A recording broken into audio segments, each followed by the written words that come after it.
Palavra da Verdade, com Hernandes Dias Lopes. Louvado seja Deus pelo privilégio de mais uma vez partilhar com você a preciosa palavra de Deus. Eu quero ser bastante breve na minha fala com você hoje e eu quero considerar dois textos da Bíblia. O primeiro deles está no livro de Provérbios, no capítulo 27, Provérbios 27, versículo 1. E esse texto diz assim: não te glories do dia de amanhã, porque não sabes o que trará à luz. O segundo texto que quero compartilhar com você está na carta de Tiago. Abra comigo, por favor, na carta de Tiago, no capítulo de número 4, versos 13 a 17. Está escrito o seguinte: atendei agora, vós que dizeis, hoje ou amanhã iremos para a cidade tal, e lá passaremos um ano, e negociaremos, e teremos lucros. Vós não sabeis o que sucederá amanhã, que é a vossa vida. Sois apenas como neblina que aparece por um instante e logo se dissipa. Em vez disso, devíeis dizer: se o Senhor quiser, nós viveremos, como também faremos isto ou aquilo. Agora, entretanto, vos jactais das vossas arrogantes pretensões. Toda jactância semelhante a essa é maligna. Portanto, aquele que sabe que deve fazer o bem e não o faz, nisso está pecando.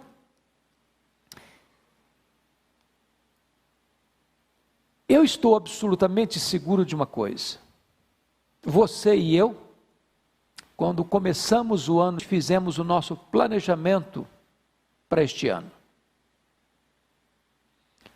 Planejamos trabalhos, investimentos, viagens, algumas férias, passeios, muitos com a agenda completamente lotada, com negócios bem elaborados, com um planejamento familiar bem feito. Porém, de repente surge uma crise, uma pandemia, que abala a saúde pública e traz um terremoto na vida econômica do Brasil e do mundo. E todos os nossos planos estão necessariamente necessitados de serem reprogramados, repaginados, refeitos. Viagens canceladas, congressos e conferências cancelados ou adiados, viagens internacionais canceladas ou adiadas. Certamente, essa pandemia retrata que nós todos somos absolutamente vulneráveis e dependentes. Por isso o texto diz: não te glories do dia de amanhã. Você e eu não administramos o amanhã. Você e eu não temos as rédeas do amanhã nas nossas mãos. O amanhã não nos pertence.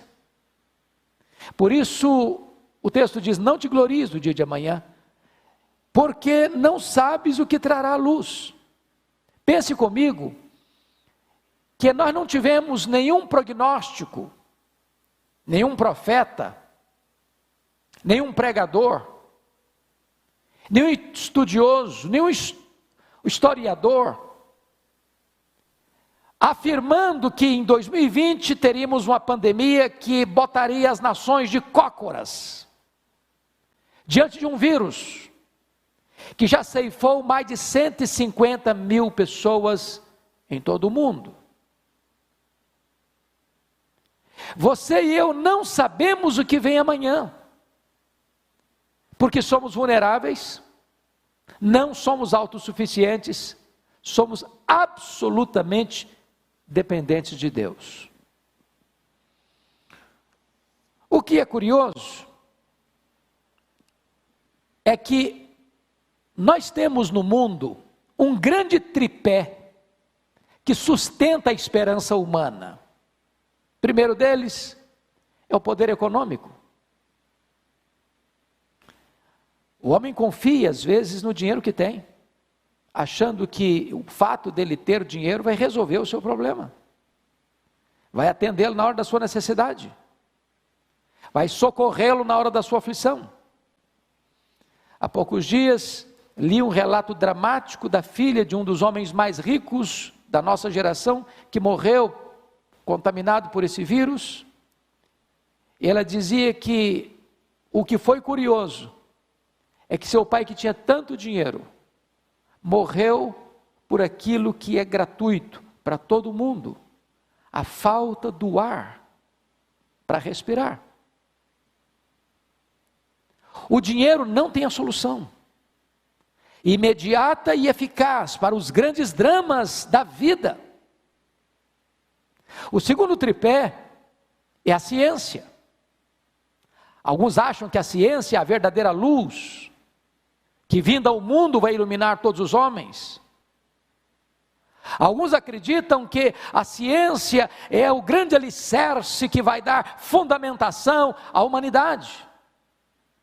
E a ciência, com todo o seu avanço, com todas as suas conquistas, com todas as suas descobertas e com todos os benefícios que trouxeram e hão de trazer à humanidade, não puderam resolver de pronto e eficazmente a grande crise que assola o mundo.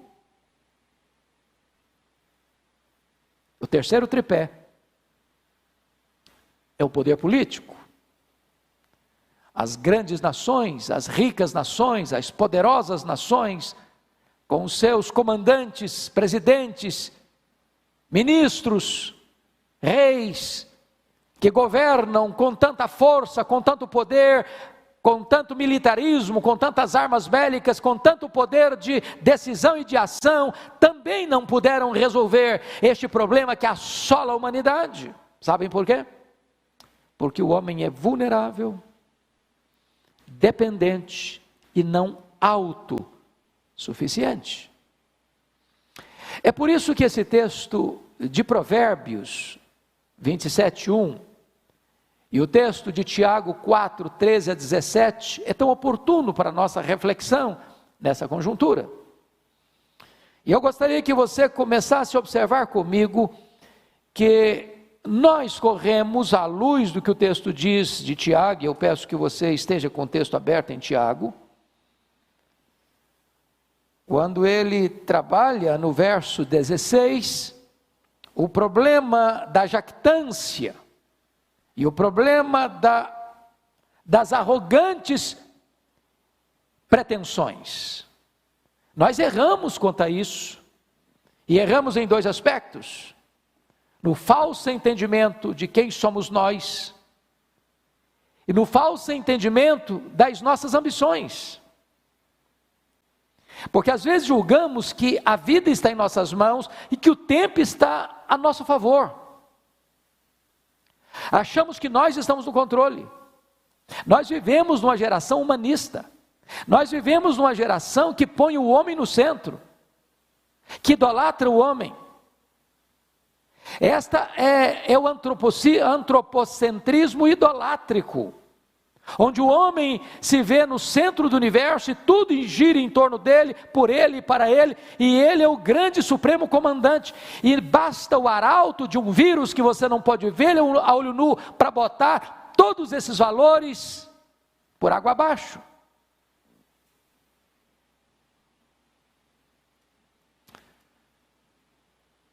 Nós temos tantas vezes a presunção de fazer planos sem incluir o propósito e a vontade de Deus nesses planos. Eu quero lhe dizer que não é pecado, não é errado, aliás, é necessário fazer planos. Não é disso que Tiago está dizendo. O que Tiago está aqui denunciando, e nós precisamos refletir sobre isso nessa hora, não é fazer planos. É fazer planos sem incluir a vontade boa, agradável e perfeita vontade de Deus. É fazer planos sem Deus. É achar que você é o timoneiro da sua alma, que você é capitão das suas decisões, que você é quem tem as rédeas nas mãos, que você faz, que você viaja, que você compra, que você vende, que você tem lucros, que você vai e permanece tanto tempo aqui, ali, acolá, de acordo com o seu querer e com a sua vontade, pois a sua vida e o seu tempo não estão nas suas mãos, estão nas mãos de Deus. Então, veja comigo que nós podemos ter à luz do versículo 16, uma pretensão em 3 áreas. A pretensão do tempo, hoje ou amanhã. Veja comigo, versículo 13, hoje ou amanhã. Essa é a pretensão do tempo. Tanto hoje quanto amanhã, a pessoa pensa que está na mão dele. Amanhã eu vou fazer isso, amanhã eu vou viajar, amanhã eu vou comprar, amanhã eu vou vender, amanhã eu vou ter lucro. Calma, ponha Deus nisso. Porque você nem sabe se estará vivo amanhã. A sua vida não lhe pertence. Você não administra o seu futuro. Segundo, pretensão com respeito às escolhas.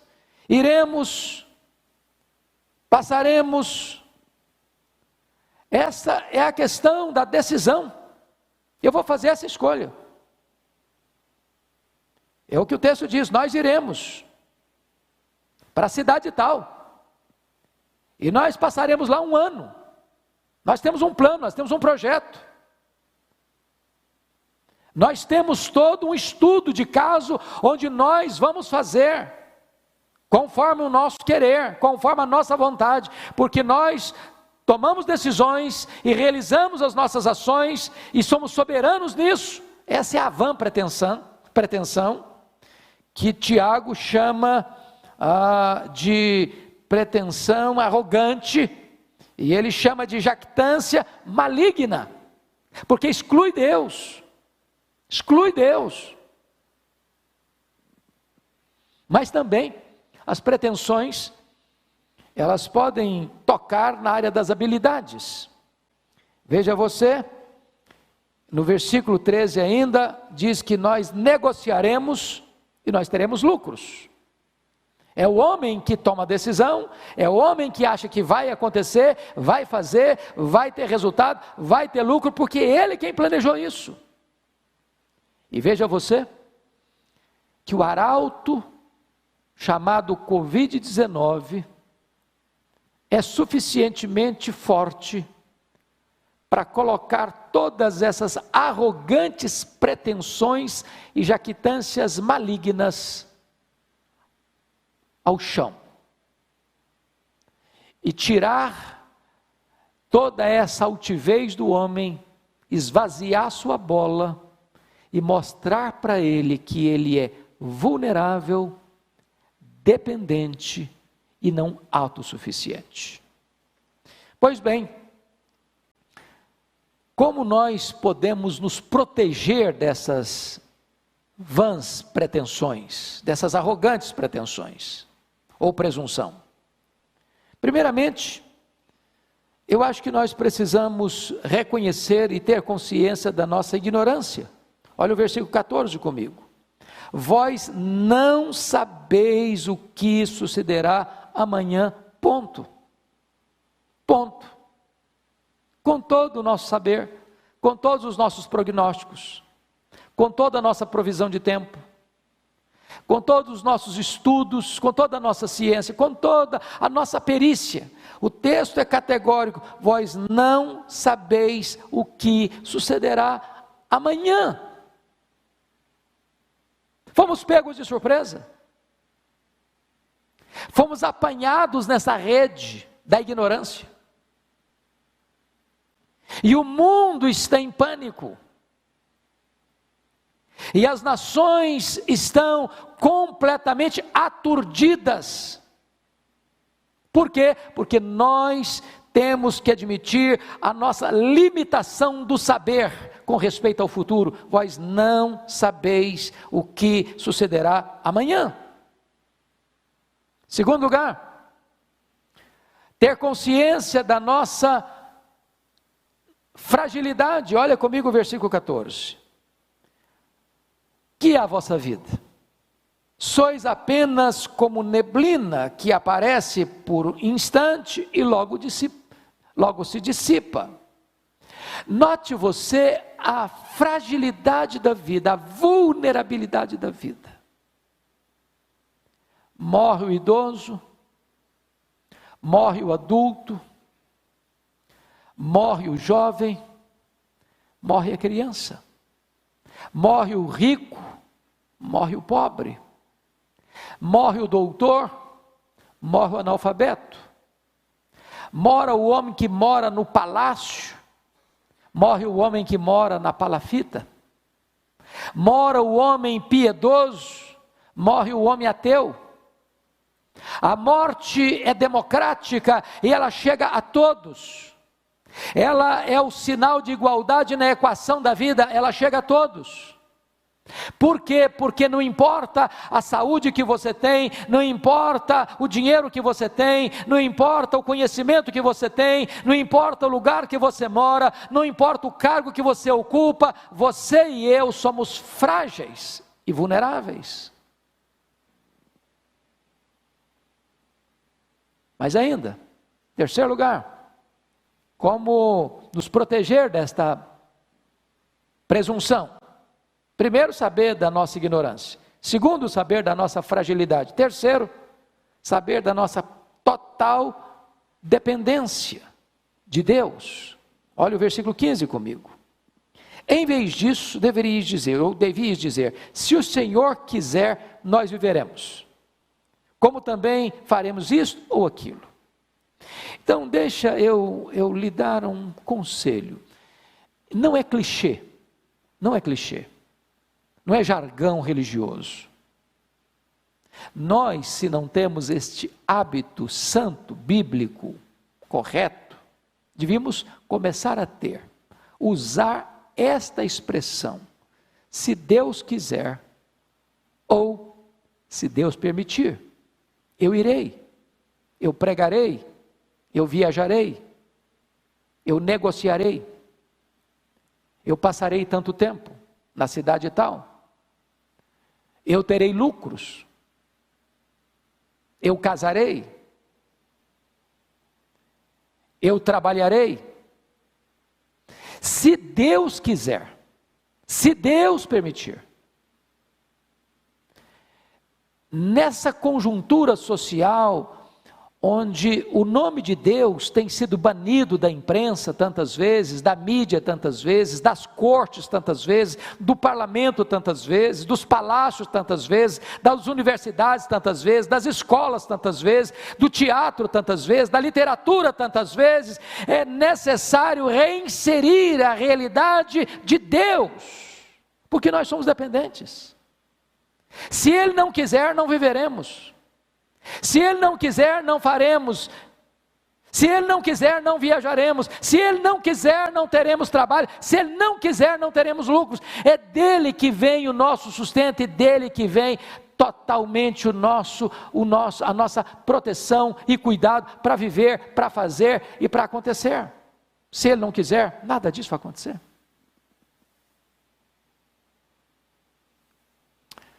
Veja você. No versículo 16, ele mostra a necessidade de compreendermos que o nosso destino não está em nossas mãos. Agora, entretanto, vos jactais das vossas arrogantes pretensões.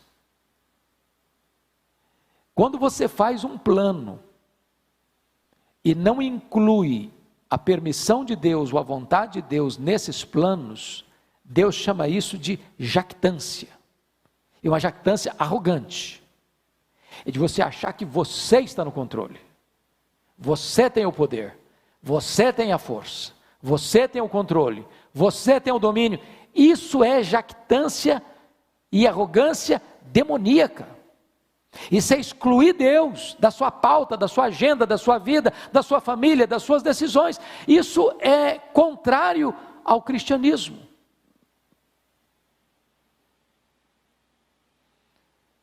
Mas veja você, que no verso 17, ele estabelece algo interessante. Portanto, aquele que sabe que deve fazer o bem e não o faz, nisso está pecando. Diante da vulnerabilidade da vida, diante da brevidade da vida, porque a Bíblia compara aqui a nossa vida de uma maneira interessantíssima, como neblina. E você às vezes está andando por uma estrada e tem uma neblina de manhãzinha, daqui a pouquinho o sol brota, e a luz do sol chega, e o calor chega, e a neblina se dissipa, e ela vai embora. A Bíblia compara a nossa vida como um corredor veloz, como a agulha de um tecelão, ou como um breve pensamento, ou como uma flor que viceja, floresce, depois murcha e seca. A Bíblia compara a nossa vida como um corredor veloz. Então, diante desse fato de que você e eu somos vulneráveis, diante desse fato que você e eu não temos capacidade de tomar decisões e levá-las a cabo por nós mesmos, nós deveríamos viver a vida com mais antenas ligadas a quem está perto de nós.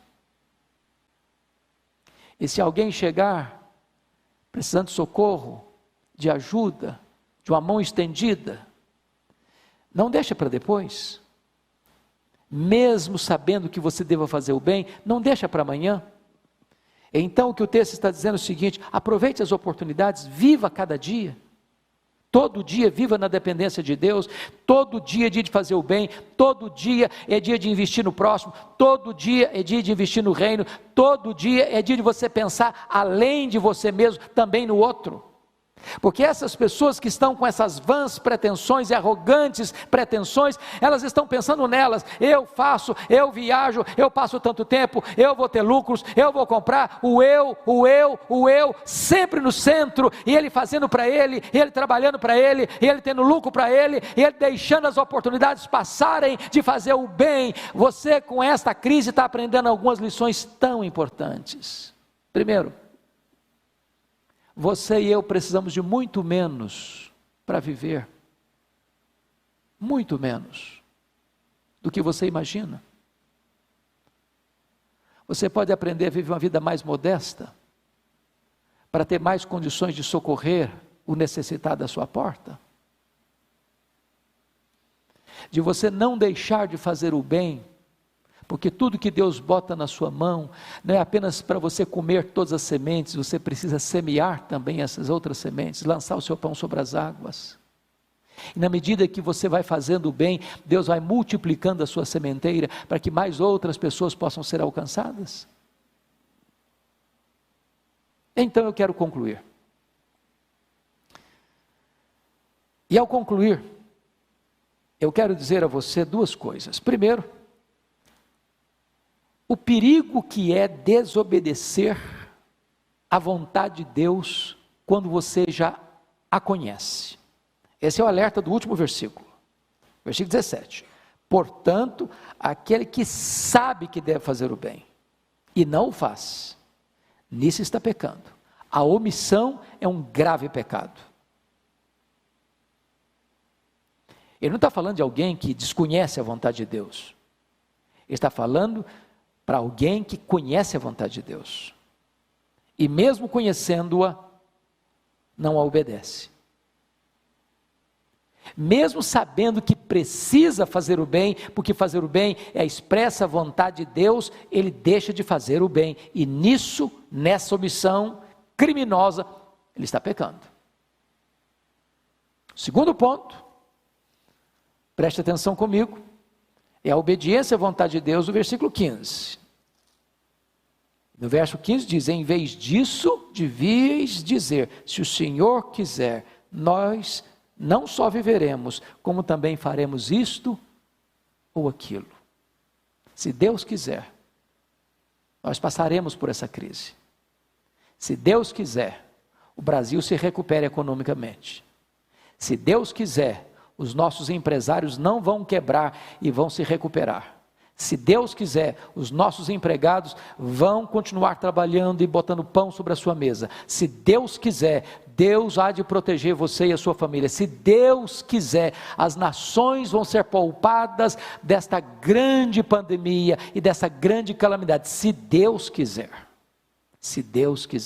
nós viveremos. Se Deus quiser, a igreja vai ser mais viva. Se Deus quiser, a igreja vai ser mais quebrantada. Se Deus quiser, um grande avivamento vai varrer a igreja evangélica brasileira e mundo afora. Se Deus quiser, tempos novos hão de vir da parte de Deus, tempos de refrigério para a glória do seu nome. Se Deus quiser, Deus está no trono e nós somos totalmente dependentes dele. Que Deus abençoe o seu coração. Que Deus abençoe sua vida.